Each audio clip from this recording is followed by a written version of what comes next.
A pandemia, ela é um fenômeno que a gente enfrenta juntos, que ela é algo que a gente resolve enquanto sociedade. A gente está literalmente reunindo a faca e o queijo na mão para a variante encontrar um cenário favorável e se transmitir muito avidamente.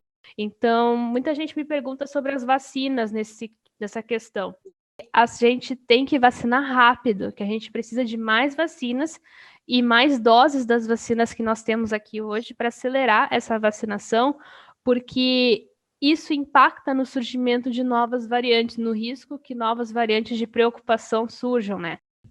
A gente tem que observar, por exemplo, qual a frequência desses eventos na população geral e observar também se essa frequência é maior ou menor na população dos vacinados. Então, não é simplesmente porque aconteceu ao mesmo tempo que a relação de causa já está estabelecida. Eu preciso estudar. Essa falsa segurança, né, de que porque eu me vacinei hoje, eu já posso ficar tranquila. E a gente tem que seguir com todas as medidas, mesmo depois de vacinado, dadas 2 semanas da segunda dose.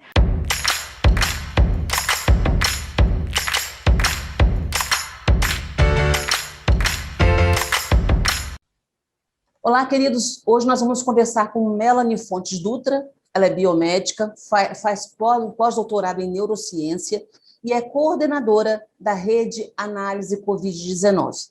A Melanie está aqui conosco hoje, representando aí essa classe de cientistas brasileiros, para falar para a gente, tirar algumas dúvidas com relação à questão vacina, as vacinas, quais são os procedimentos que estão sendo adotados no Brasil agora. E que segurança que a gente tem agora, gente? Porque eu não sei se isso está acontecendo no mundo inteiro, sabe, Melanie? Mas aqui no Brasil existe uma insegurança muito grande. Né? Não é só uma insegurança com relação ao vírus, que já é normal, né? Mas é uma insegurança com relação à má administração, à má gerência dessa crise, né? Em primeiro lugar, eu te agradeço aí a sua disponibilidade de estar conosco agora. Imagina, eu que agradeço, para mim é um prazer. Então, Melanie, em primeiro lugar, o que me chamou a atenção para te chamar aqui, te convidar para essa entrevista, é que você está aí à frente da Rede Análise Covid-19. E a rede andou fazendo umas projeções um pouco pesadas, que são pesadas, mas a gente está vendo que, infelizmente, está chegando lá. Há uns 15 dias atrás eu vi aí um anúncio, vocês anunciaram aí que havia uma possibilidade de chegarmos a 4 mil mortos em abril.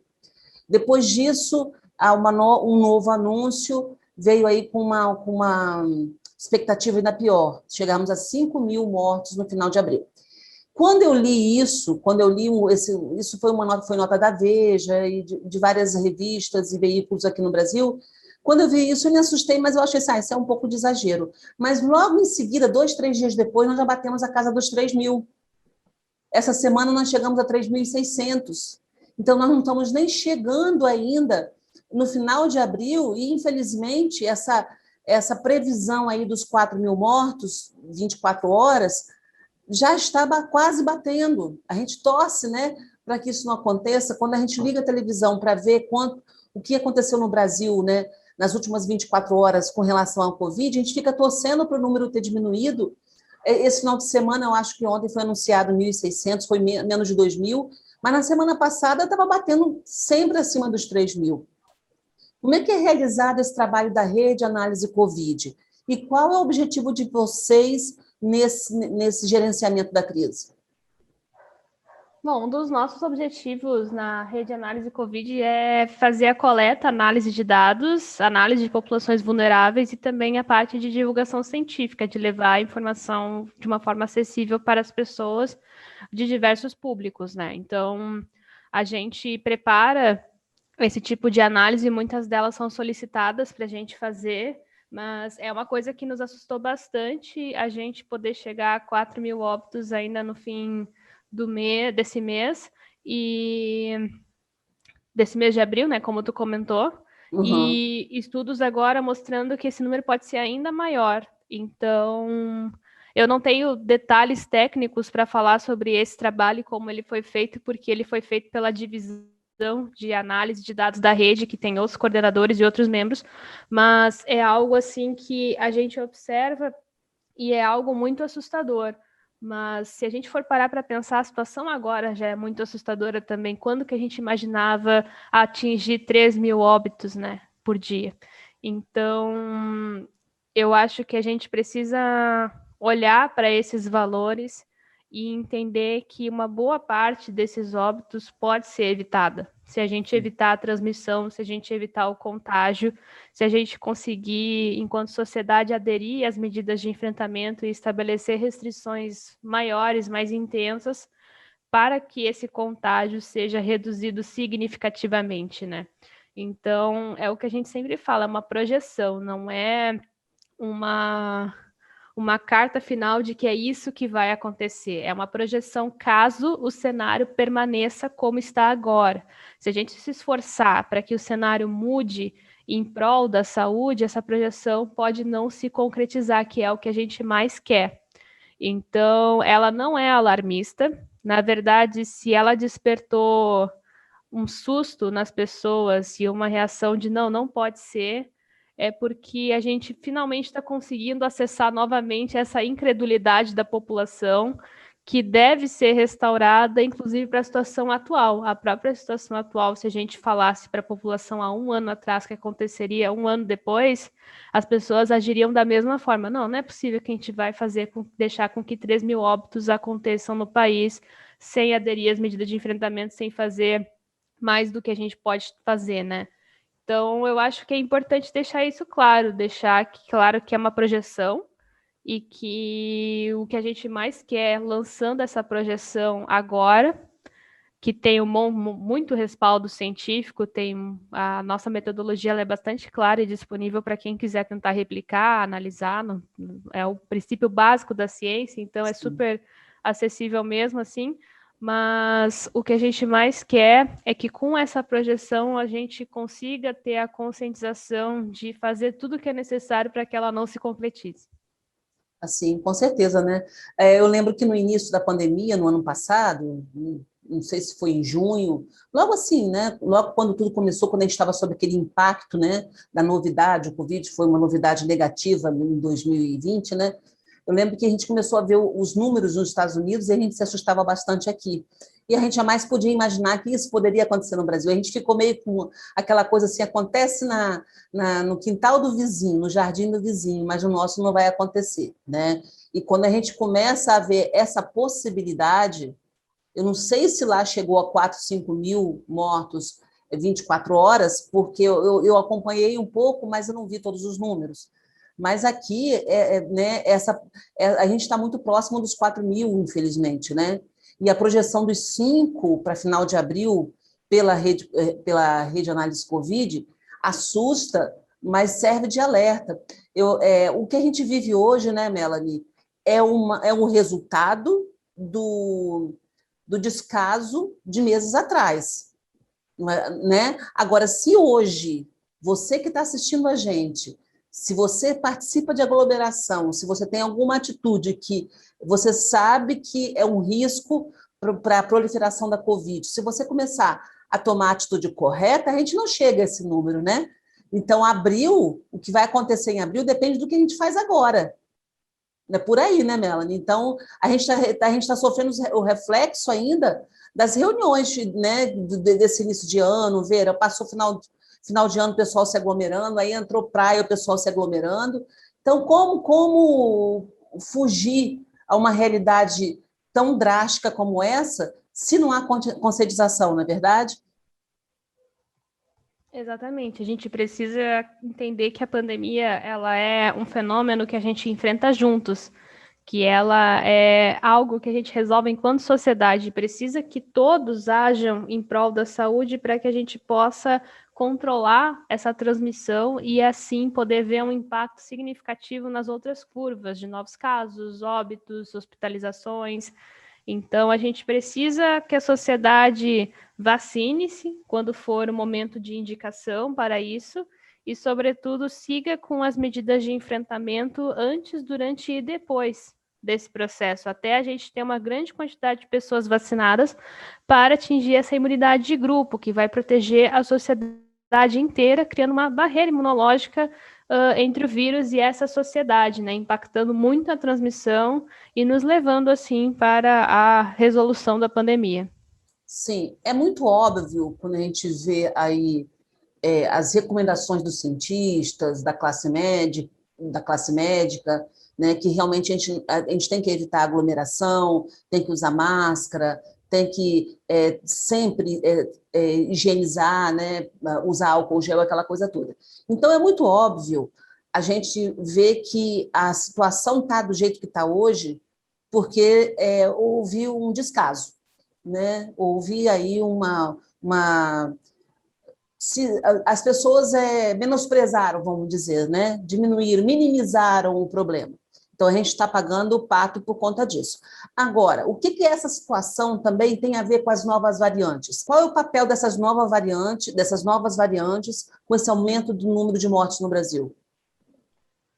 Bom, a gente sabe, né, que essas variantes, elas potencialmente podem ser mais transmissíveis dependendo da variante que nós estamos tratando. Aqui no Brasil, a variante que é mais predominante atualmente é a P1, que foi descrita no início do ano e parece que surgiu ali por volta de novembro de 2020, né, na região do Amazonas, ali em Manaus. Então, essas variantes, especialmente a P1, ela tem um potencial de ser de ser mais transmissível.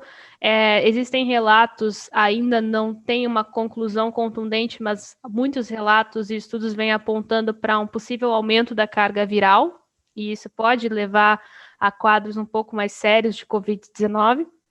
E ela também apresenta algumas mutações que são compartilhadas com outras variantes que se observou um escape da resposta imunológica. Então, é uma variante que pode impactar nas nossas defesas, né? E isso também nos preocupa em relação às vacinas.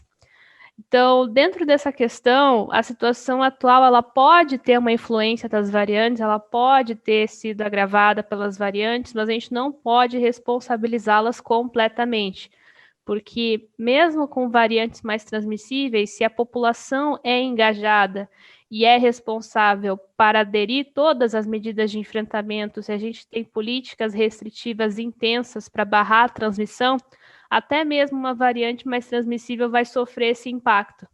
Então, a variante, ela precisa que os vetores, né, que somos nós, circulem e gerem contatos para ela poder se transmitir. E se a gente propiciar um ambiente favorável para isso, ou seja, se aglomerar no carnaval, como aconteceu, ou em outros momentos, a gente está literalmente reunindo a faca e o queijo na mão para a variante encontrar um cenário favorável e se transmitir muito avidamente, né? Ela já tem, talvez, essa característica de conseguir se transmitir um pouco mais, e se ela tiver um cenário que favoreça isso, aí, né, ela faz a festa, né, como o pessoal fala. Então, a gente tem que tomar muito cuidado em relação a isso, porque a gente tem essa necessidade de encontrar esses culpados, né? Só que a gente vem se responsabilizando pouco sobre essa piora, na minha visão. Então, nós temos uma responsabilidade imensa, talvez maior do que essa variante para esse quadro grave agora, em virtude das aglomerações, da falta de adesão às medidas de enfrentamento, e entre vários outros aspectos do nosso comportamento que favorece a transmissão dessa variante. E, claro, né, uma vez favorecida, a variante, por ter essas características, acaba agravando também esse cenário, se transmitindo mais, e nas pessoas que ela acaba infectando, poder levar ao aumento da carga viral, ou até mesmo um sinal de reinfecção, por ela conseguir escapar da resposta imunológica de quem se recuperou, né? Então, muita gente me pergunta sobre as vacinas nessa questão. Sim. O que a gente tem até agora é dados muito promissores de que as vacinas abrangem a P1, principalmente, que é a que a gente se preocupa mais aqui no Brasil, é mais predominante aqui no país, especialmente dados de ação neutralizante de anticorpos, né? Quantidade de anticorpos neutralizantes. Essa é uma das facetas da resposta imunológica, né? A resposta imunológica é muito complexa, a gente tem moléculas, a gente tem células, e essa é uma partezinha da resposta imunológica que é bem importante, mas não é toda, né? Isso a gente tem que entender. Então, dentro dessa questão de quantidade de anticorpos neutralizantes, que são aqueles anticorpos que vão se grudar ali nas porções do vírus, como a porção da spike, e sinalizar que ali tem algo que o sistema imunológico precisa chegar junto e reconhecer, neutralizar, ou até mesmo criar uma barreira física e impedir com que o vírus entre na célula. Enfim, sua ação é muito importante. Então, dentro dessa ação que foi observada, a P1 tem um impacto, sim, ela diminui, né, um pouco essa quantidade de anticorpos neutralizantes, mas essa queda ela não é tão acentuada, né? Isso é importante. É possível que mesmo com essa queda a gente veja uma proteção ainda importante por parte dessa porção da resposta imunológica. A gente não tem dados ainda em relação às células, porque isso ainda está em investigação, mas as células são ainda menos dribláveis, então é possível que as células continuem reconhecendo essa variante, células infectadas por essa variante, e elas têm um papel fundamental em reduzir agravamentos, né? Então, mesmo que a pessoa acabe adoecendo, graças à defesa das células, é muito possível que ela não agrave. Então, isso a gente tem que entender, né? É muito possível que as vacinas que nós temos hoje aqui no Brasil, que estão nas nossas campanhas de vacinação, elas têm um potencial imenso para proteger contra a P1 e outras variantes. A gente tem esses dados da AstraZeneca e da Pfizer, mostrando que esse impacto na quantidade de anticorpos neutralizantes não é tão grande, comparado, por exemplo, com a variante da África do Sul, a B1351, que essa teve um impacto bem grande, né? E para a Coronavac, a gente tem uma nota de imprensa que o Butantan liberou, dizendo que sua vacina protegeria também, né? Manteria essa percepção, essa abrangência aí para P1, mas a gente ainda não tem dados, a gente está esperando a divulgação para ver exatamente o que foi observado, se foi anticorpo neutralizante ou foi outro parâmetro, para a gente poder ver a extensão desse achado. Mas a gente tem notícias positivas aí de que provavelmente, possivelmente, nossas vacinas que estão sendo usadas aqui vão nos proteger nesse momento importante. Mas é relevante que as pessoas entendam que a gente tem que vacinar rápido, que a gente precisa de mais vacinas e mais doses das vacinas que nós temos aqui hoje para acelerar essa vacinação, porque isso impacta no surgimento de novas variantes, no risco que novas variantes de preocupação surjam, né? É natural, faz parte da evolução do vírus que variantes sejam formadas, mas o descontrole da pandemia, a transmissão descontrolada, faz com que o risco de uma variante de preocupação surja, fique maior, e não é o que a gente quer. E uma variante de preocupação surgindo aí pode comprometer realmente as nossas vacinas e as nossas defesas daqui a pouco. Então, a gente precisa se vacinar rápido para que a gente possa impactar nessa transmissão e, por sua vez, impactar no surgimento das variantes. E enquanto a gente faz isso, né, porque a gente sabe que a vacinação tem suas limitações de recebimento de IFA e tudo mais, a gente precisa seguir com as medidas de enfrentamento em paralelo, para que a gente consiga reduzir a transmissão em outras maneiras, ou seja, a partir da redução desses contatos, a gente usando máscara, evitando aglomeração, fazendo o distanciamento físico, e em paralelo à vacinação, né? E assim a gente consegue fazer com que a sociedade fique mais protegida, que o risco de uma variante mais importante de surgir diminua, né? Então diminui esse risco de surgimento de uma variante mais preocupante e a gente vai protegendo as pessoas com a vacinação à medida que isso for avançando. Ou seja, quanto mais o tempo passa, mais riscos a gente corre de que novas variantes surjam. Então, é importante que a população faça a sua parte, né, combatendo a proliferação do vírus com as medidas de isolamento e tudo aquilo que a gente sabe. E é importante também que o governo se agilize, né, para criar um ambiente propício, né, ainda mais propício para que essa vacinação ocorra o mais rápido possível. Nós tivemos aí o anúncio ontem, dos 2 últimos dias, o governo de São Paulo anunciou a Butanvac, seria uma vacina 100% brasileira, e o governo federal, em seguida, também anunciou essa nova vacina. Vocês já têm alguma informação mais técnica sobre essas duas novidades aí? As novidades, no caso... Das duas vacinas que o governo anunciou. A gente... bom, teve esses anúncios aí para a imprensa, né? A gente sabe que as suas tecnologias isso foi explicado, mas na verdade a gente tem muito pouco dado, né? Foi realmente um anúncio assim para a imprensa. A gente sabe que, por exemplo, a Butanvac ela é um híbrido de duas tecnologias, que é a vacina anunciada pelo Ministério da Ciência, Tecnologia e Inovação, já usa uma tecnologia diferente. Então, a gente não sabe como é que esses estudos clínicos vão se dar, a gente não sabe se eles vão ser controlados por placebo ou se eles vão ser feitos de uma outra forma, como, por exemplo, de ensaio de não inferioridade. A gente não sabe quem vai ser o público-alvo, como vai ser essa participação, qual vai ser o perfil dos participantes. A gente tem alguns prazos que foram dados assim de início de produção, mas a gente também não tem como assegurar que esses prazos vão ser cumpridos, porque os estudos ainda não começaram, eles foram solicitados à análise da Anvisa para serem iniciados, e a gente sabe que existem imprevistos que podem acontecer durante os ensaios clínicos que têm que ser considerados. Isso daqui a pouco pode acabar estendendo um pouco esse tempo de condução.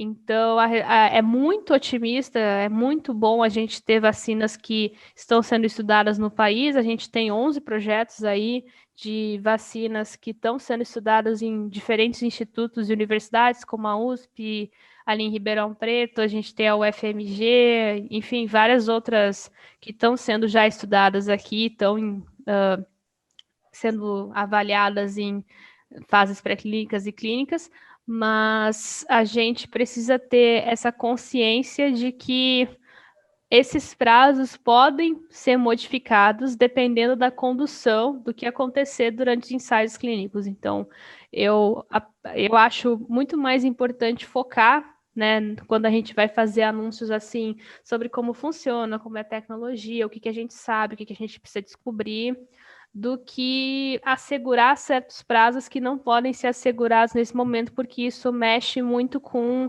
as expectativas da população, né? E a gente já viu mais de uma vez que quando esses prazos acabam sendo adiados, as pessoas se frustram e isso tem um impacto na percepção da vacina, né? Então, eu teria muito mais cautela para avaliar e compartilhar sobre esses prazos nesse momento, né? A notícia por si só já é muito boa, do fato da gente estar desenvolvendo vacinas aqui no país, que também já tem uma configuração para abranger aí a variante P1, que é muito relevante para nós, né? Daqui a pouco, se a gente conseguir terminar e ter esses dados até o fim do ano, já pode ser mais uma ferramenta importante para aumentar a nossa proteção contra essa variante. Mas a questão é, não tem como a gente assegurar esses prazos agora. E é importante as pessoas saberem agora isso, né? Para acabarem não se frustrando caso a gente precise de mais um tempinho, caso a gente precise estudar mais algum ponto durante a condução, o que é completamente normal e esperado. A gente viu nos ensaios clínicos do ano passado para várias vacinas que houve, por exemplo, suspensão quando um evento foi notificado e logo foi retomado, que algumas vacinas precisaram, por exemplo, estender um pouquinho o prazo para coletar mais eventos, para fechar um dado ainda mais robusto. Então, tudo isso é plenamente normal na condução de um ensaio clínico e também é super esperado. Então, não é para a gente ficar frustrado se algo acontecer nesse sentido, é para a gente entender que isso torna o processo ainda mais seguro e ainda mais robusto, né? Você falou sobre questão de segurança aí, eu acho muito importante a gente destacar isso, porque né, como a coisa aconteceu no Brasil e no mundo, literalmente pegou todo mundo de surpresa, né? A gente via isso nos filmes de ficção científica, e inclusive esses dias atrás eu até vi existe, não sei se você já assistiu aquele filme Contágio. Ele foi um filme de, acho que 2012, e você assiste o filme, parece que está falando do coronavírus agora, né? Se eu pegar cenas daquele filme e mostrar dizendo que é um filme feito agora em 2021, as pessoas vão acreditar. Tamanho acerto da previsão deles, né? Então, o mundo já sabia que cedo ou tarde surgiria uma pandemia. A gente sabe que, infelizmente, os governos se preocuparam com outras coisas, né? E o investimento em ciência não foi o que deveria ter sido no mundo inteiro, não é só no Brasil. A gente sabe que dá-se muito valor a armas, a isso e aquilo outro, mas a ciência, né, se tivesse ocorrido realmente uma preocupação mais intensa com relação a essas possibilidades que a gente sabe agora que são reais, né? Então, a gente não estaria no buraco que está agora, o mundo está agora. Mas o que eu quero falar sobre isso com você é o seguinte, quando a gente fala de análise, né, quando a gente fala dessas possibilidades, quando a gente vê aí se falando de todo esse cuidado que há para se aprovar uma vacina, a gente começa a enxergar, e é preciso que a gente enxergue, que a comunidade científica ela é muito cautelosa na hora de anunciar e na hora de aprovar. Então, inúmeros boatos surgiram no mundo inteiro com relação à eficácia. Tem gente que foram espalhados aí milhares de vídeos, fake news, falando, né, para não tomar vacina, esses absurdos que a gente vê pela internet aí. Agora, é importante a gente ressaltar a sua fala sobre esse compromisso que a ciência tem com relação à verdade. Bem, esse exemplo foi um exemplo que um colega meu muito querido, o Luiz Hendricks, do SciTalks, deu numa palestra que a gente deu juntos na URGS, que funciona o seguinte, né? Ele estava conversando com um parente, um amigo, um colega, que tinha alguma questão assim sobre a confiabilidade das vacinas, que achava que esses eventos poderiam, de alguma forma, impactar nisso e na segurança, que elas não são seguras. E aí ele foi muito feliz porque ele deu um exemplo muito familiar à realidade daquela pessoa que tinha enfim, um trabalho relacionado com agronegócio, com plantação, e ele falou algo mais ou menos assim. Quando tu tem, por exemplo, a sua plantação de milho, e daqueles milhares de milhos que tu está plantando, 10 acabam tendo um problema, alguma coisa nesse sentido. Tu considera que toda essa milhagem aí que tu obteve vai por água abaixo? O que tu faria nesse caso? Tu desconsideraria toda essa safra? E aí ele falou que não, que são só 10 eventos, que eu estou tendo ali milhares de milhos plantados que deram certo. Provavelmente são eventos aleatórios, né? Porque às vezes eu até vejo mais que isso e a gente sabe que é o esperado, que acontece, enfim. E ele falou, pois é, então tu não estudaria o que causou esses eventos. E ele disse que provavelmente não, né? Provavelmente ele ia achar que é algo esperado e ia ficar então com aquela safra que foi um sucesso. Milhares de milhos deram certo, 10 acabaram tendo algum problema, mas ele conseguiu bastante milho ali para aquela safra. E aí o Luiz comentou que, pois é, a ciência estudaria cada um desses 10 eventos para investigar exatamente o que aconteceu e se tem alguma coisa a ver com o processo do teu cultivo, por exemplo. E isso foi muito legal, assim, porque para essa pessoa ela conseguiu entender como esse processo de monitoramento é robusto, como a ciência consegue criar ferramentas em que em mais de 30 milhões de pessoas vacinadas com uma determinada vacina no mundo, é possível observar 10 eventos e estudá-los de uma forma tão precisa, tão forte, para observar se existe associação ou não com a vacina nesse caso. Que foi Ou o que seja, a gente sim, pode falar. Que foi o que a gente fez nesse caso aí dos coágulos, que foi o que a gente fez com óbitos que aconteceu na Noruega em idosos num lar de longa permanência, que é o que a gente faz sempre que eventos são notificados em relação a uma vacina, após a vacinação, algo que tenha ocorrido próximo a esse período, né? Porque não é porque duas coisas acontecem ao mesmo tempo que elas têm uma relação de causa entre si.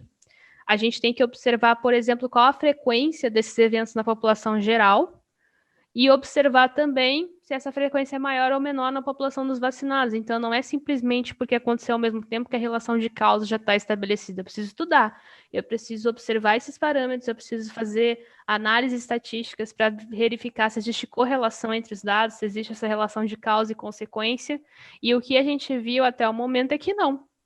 Que não é maior que o que é observado normalmente numa população geral, que não tem relação com a vacina, é muito pouco evento para a gente poder dizer que a vacina foi a causadora deles, e que isso agrega, né, coloca mais uma pilha aí de segurança dentro desse processo, porque mostra que as nossas ferramentas de monitoramento conseguem rastrear muito bem esses eventos. Então, a gente já teve aí comitês científicos dentro da OMS, dentro da própria AstraZeneca, de vários outros lugares, mostrando que não tem relação. Já tem alguns países que estão retomando a vacinação, como a própria Itália, que tinha anunciado. Alguns países podem acabar não retomando, porque tem outras vacinas, porque está em um outro contexto. Então, isso é uma decisão de cada local e sua agência reguladora, mas fato é, a gente não tem associação de causa com esses eventos. E é muito importante que, se algum evento acontecer, seja relatado para ser estudado, porque é isso que garante a segurança do processo, né? E a gente ter essa serenidade de que vai haver relatos de eventos, porque as coisas elas acontecem ao mesmo tempo, né? Então, só que a gente precisa estudar para ver se tem relação, né? Então, por isso que eu sempre falo, não vamos nos desesperar antes do tempo, vamos relatar esses eventos, aguardar o retorno dessas comissões científicas independentes para poder verificar daí qual é a melhor ação para dar seguimento. A maior parte, assim, dessas ações que a gente vê é as pessoas retomando a vacinação nos países. Algum país pode acabar não retomando por alguma questão, mas com certeza não é porque a vacina teve causa, né? E sim por outras questões. Eu fiz questão de você dar esse exemplo em cima, né, justamente porque houve essas notícias aí, de vez em quando a gente vê alguma notícia sobre essa questão né, de algum efeito colateral da vacina, mas a gente sabe que cada organismo é um organismo, e é importante, eu acho importante você ter dado esse exemplo para mostrar para quem está em casa, né, a seriedade com que esse assunto é tratado, né, com que a ciência trata. Porque a gente tem 2 anos ouvindo falar de ciência, os cientistas, a ciência, os cientistas, mas a gente está no meio de uma massa que não acompanha o trabalho de vocês diariamente para ver como isso é feito, né? Então, esse exemplo aí da plantação foi maravilhoso, eu achei isso fantástico, porque mostra, né? São milhares, são milhões de doses de vacina no mundo inteiro. Desses milhões, acontece 2, 3 casos na Europa, vocês vão estudar esses 2, 3 casos. Então, isso não é quando surge, quando se alardeia, quando se noticia 2, 3 casos de alguém que teve um efeito colateral com a vacina, isso para a ciência já é um sinal de alerta e a ciência já investiga, né? Então, quando se diz que a ciência está investigando um caso, é para nossa segurança e não o contrário, né? E isso gera para a gente essa explicação que você deu para a gente aí, gera na gente uma confiança maior ainda no trabalho que está sendo realizado, e a gente precisa, Melanie, nós estamos num momento que a gente precisa de acreditar, a gente acredita nos profissionais de saúde, a gente acredita, né, a gente vê aí muitas mensagens, muitas notícias dos heróis da saúde, embora a gente veja aí algumas coisas erradas acontecendo também na hora da vacinação, né? Mas os heróis da saúde. Agora, e a ciência? A gente precisa entender que a ciência também tem feito o seu papel. E entender e, ao mesmo tempo, seguir as orientações é muito importante. A gente já está chegando no finalzinho da entrevista, vale a pena a gente ressaltar que a Coronavac ainda é, né, a vacina mais aplicada no Brasil, e quando ela foi anunciada aí, houve um rebuliço muito grande, por aquela questão dos 50%, né, de eficácia, e é sempre bom a gente enfatizar que não é meio a meio, não é um tiro ao alvo, ou acerta ou não acerta. Isso é muito importante deixar bem claro para as pessoas que estão sendo vacinadas e que estão para ser vacinadas, né, Melanie? Em relação à Coronavac, realmente deu uma grande mexida aí nos ânimos das pessoas, porque muita gente não é familiar ao conceito de eficácia, né?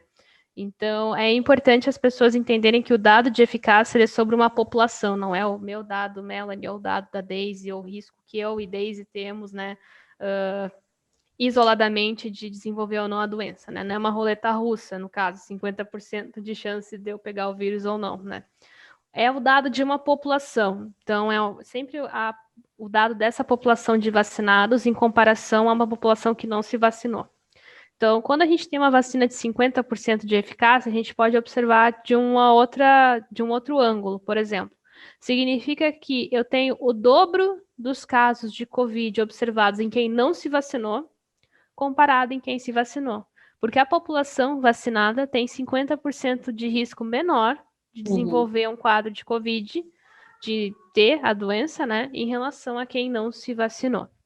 Então, quando a gente observa nesse ponto, a gente vê como realmente, mesmo a vacina de 50% de eficácia, que parece baixa assim no primeiro momento, é capaz de conferir uma proteção. E isso é para casos gerais de Covid. Se eu observar, por exemplo, casos que requerem hospitalização, que requerem algum tipo de intervenção médica, esse valor de redução de risco é maior, chega a 78%, né? Sendo que, em relação ao agravamento, a vacina se mostrou muito eficaz, junto com outras que mostraram aí uma eficácia acima de 90% para reduzir agravamentos. Então, mesmo que a pessoa acabe pegando a doença, é provável que ela vai ter uma versão muito menos grave da doença, né? Do que se ela não tivesse se vacinado. E isso é muito graças a essa proteção que a vacina confere. E se a gente extrapolar para uma população inteira vacinada, a gente vai ter uma redução tão grande da transmissão que daí a gente vai poder explorar ao máximo essa eficácia observada. Sim. Então, por isso que é uma boa vacina, né? Por isso que a OMS recomenda vacinas de 50% para cima. Porque mesmo quando a gente tem ali na faixa dos 50%, a gente já vê uma prevenção, uma proteção muito importante para essa sociedade, especialmente no momento de crise como nós estamos vivendo. E tem muito relato, assim, a gente vai ver muito relato de pessoas, a pessoa tomou a vacina e mesmo assim teve problema, mesmo assim morreu de Covid. A gente tem que ter a noção de que quando a gente toma a vacina, não é um estralar de dedos e a resposta imune está pronta. A gente leva cerca de 2 semanas para essa resposta se consolidar, e se a vacina é de 2 doses, a proteção é somente quando o regime for completo, ou seja, quando eu receber as 2 doses e ainda dá esse período de 2 semanas após a segunda dose. Então, o que acontece é muita gente acaba se vacinando, pode acabar flexibilizando algum cuidado e acaba ficando doente no caminho, que a resposta imunológica está recém começando a ser criada. Então, a pessoa pode acabar tendo risco de agravar, pode acabar tendo risco de ter alguma complicação, porque, infelizmente, a resposta está nesse andamento, né? E dependendo da carga viral que a pessoa for exposta, a complicação pode ser maior. Então, eu recebi agora há pouco no Twitter, mas cuidado, porque alguém que eu conheço se vacinou e morreu mesmo assim. Bom, mas essa pessoa, ela contraiu quando? Ela conseguiu aderir todas as medidas de enfrentamento igual, como ela fazia antes de estar vacinada nesse processo? Ela tomou as 2 doses? Porque a gente precisa entender isso, né? Para entender por que isso aconteceu, né? Por que acabou, infelizmente, levando a esse caso.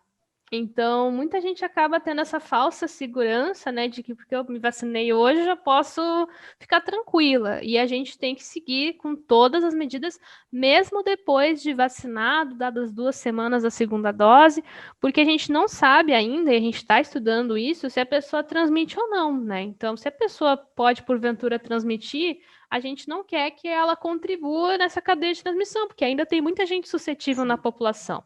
Então, mesmo a pessoa vacinada, ela tem que seguir aderindo às medidas de enfrentamento até a gente entender se os vacinados transmitem ou não. A gente tem aí alguns indicativos para a Pfizer que é possível que não transmita, mas o dado ainda é muito inicial. E para as outras a gente ainda não tem, a gente ainda está estudando. Então é muito importante que as pessoas tenham a serenidade de seguir aderindo às medidas de enfrentamento para a gente impactar na transmissão e proteger toda a sociedade, né? Então a gente pode ficar tranquila, a Coronavac é uma excelente vacina, vai nos ajudar e está nos ajudando muito aqui no país, mesmo tendo essa eficácia de 50%, né? A gente tem que entender que não é um dado da pessoa, e sim um dado daquela população que se vacinou. E com ela, junto da AstraZeneca, junto das doses da Pfizer e da Janssen, que vão chegar aqui durante o ano, nós vamos conseguir ir vacinando cada vez mais pessoas. E até lá, a gente precisa que todo mundo, vacinados e ainda não vacinados, sigam aderindo rigorosamente às medidas de enfrentamento. Sim, Melanie, eu te agradeço pela sua participação.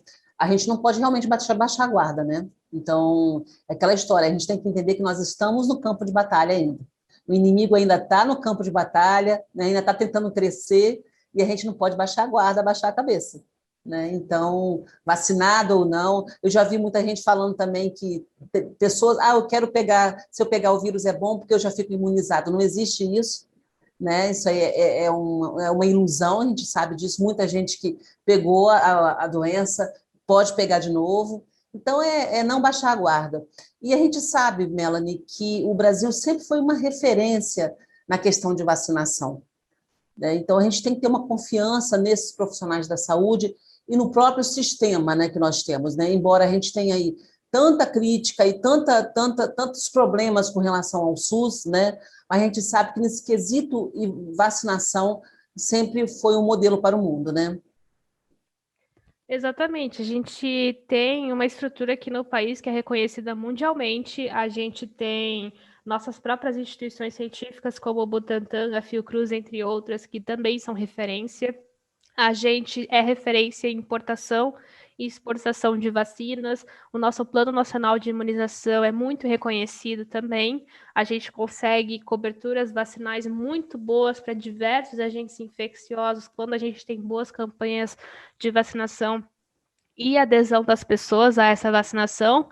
E, sobretudo, a gente tem muitas vacinas aí disponíveis no SUS de graça para as pessoas, né? Em muitos lugares é preciso comprar, é preciso tu despender algum dinheiro aí para poder adquirir essas vacinas. Aqui a gente tem elas de graça no Plano Nacional de Imunização.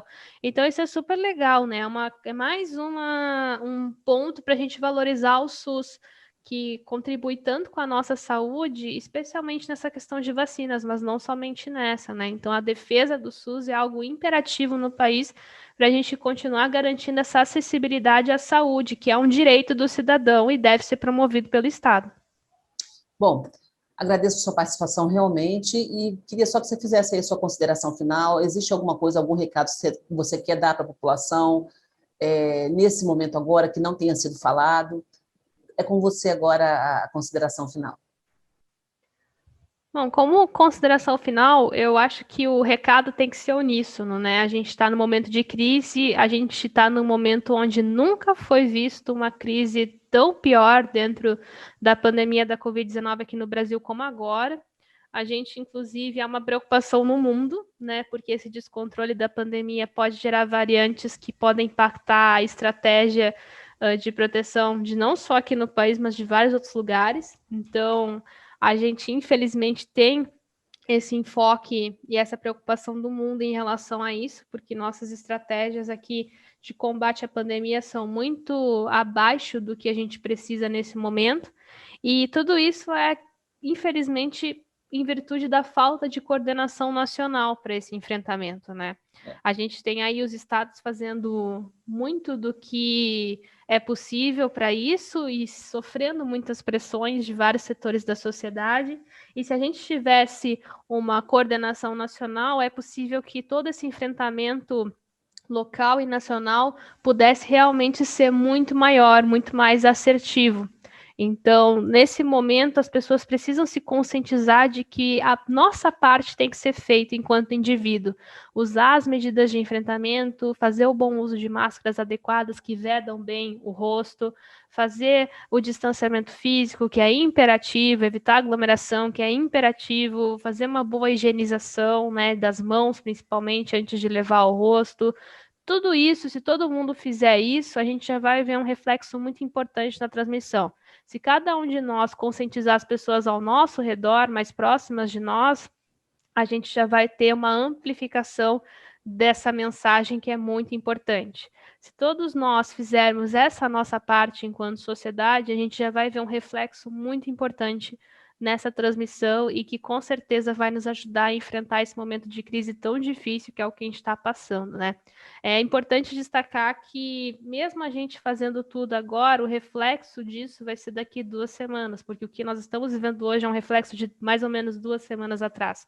Então, a gente precisa engajar nessas medidas, em aumentar as restrições, para proteger justamente as pessoas que não podem ficar em casa, que precisam sair para suas ocupações, e justamente fazendo isso, né, daqui a alguns dias observar esse impacto nas nossas curvas e assim começar a criar soluções assertivas para a gente sair dessa pandemia, né? O impacto nas hospitalizações é um pouco mais lento, nos óbitos também vai ser um pouco mais lento, porque depende desse impacto das anteriores nas outras partes aí das curvas, né? Então, é muito importante que as pessoas tenham ciência disso, né? De que essas melhoras que a gente fizer a partir de hoje, elas não são instantâneas, levam um tempo para a gente construir essa melhora, né? Mas que quando a gente conseguir fazer tudo isso no tempo necessário, ela vem. Ela vem e ela vem muito na ajuda desse enfrentamento. Então, façam aquilo que nos compete enquanto pessoas, cobrem das pessoas que vocês votaram um gerenciamento no mínimo satisfatório da pandemia, né? É inadmissível ter gestores em pleno 2021 defendendo o tratamento precoce ou não se posicionando frente a isso, ou querendo flexibilizar quando não deve ser flexibilizado. É inadmissível, especialmente no momento crítico que nós vivemos. Então, exijam um posicionamento adequado, satisfatório e assertivo dos seus gestores para o enfrentamento da pandemia e vacinem-se. Vacinem-se assim que possível, assim que for indicado, assim que for chamado, porque enquanto a gente vai se vacinando e enquanto a gente vai aderindo às medidas de enfrentamento, a gente vai cada vez mais caminhando em direção ao fim da pandemia, que vai com certeza acabar. Mas a questão é muito importante que a gente foque para que o máximo de pessoas no país vejam o fim da pandemia, né? E a gente está perdendo muita gente todos os dias aí que não vai ver o fim da pandemia. Então, que a gente tenha essa sensibilidade e mobilização para que o máximo de nós possa ver o fim da pandemia e comemorar muito nesse dia. Querida, obrigado, né? Que Deus continue abençoando vocês, dando força, sabedoria, né? Para que vocês continuem com essa bandeira tão bacana, né? A ciência sempre foi imprescindível, agora mais do que nunca. Então, e a gente torce para que haja uma sensibilização aí nacional com relação à população e também com relação à governança, né? Para que aí os governantes do país possam facilitar o trabalho de vocês, porque a gente não está falando de política, né? A gente está falando de vida. Né? Quando a gente fala que a classe cientista está orientando para um lado, não é porque a gente está querendo que o político X ou Y tenha alguma instabilidade no governo dele. Não é isso. Né? Então, isso é sempre bom deixar bem claro. E aquelas pessoas que são mais, vamos dizer assim, engajadas politicamente, é importante que você que é engajado, que você, nesse momento agora, se engaje ao movimento da vida. Né? Vamos engajar na política quando começar, quando a gente estiver aí próximo das eleições, aí vamos ver quem, né, quem é quem. Mas agora o momento é engajamento de vida, pró-vida, e não pró-partido, pró-político, pró-quer quem seja. Né? E quando a gente fala de ciência, a gente não está aqui puxando o saco de cientista para quê? Para quê? Que a gente, né? Então, é um fato, é uma realidade, é uma necessidade. Então, que Deus continue abençoando vocês, e te agradeço muito, é uma honra ter tido você aqui comigo, e sempre que puder, eu quero te chamar aqui para a gente estar conversando um pouquinho, tá bom? Tá bom, muito obrigada. Eu fico sempre à disposição daí.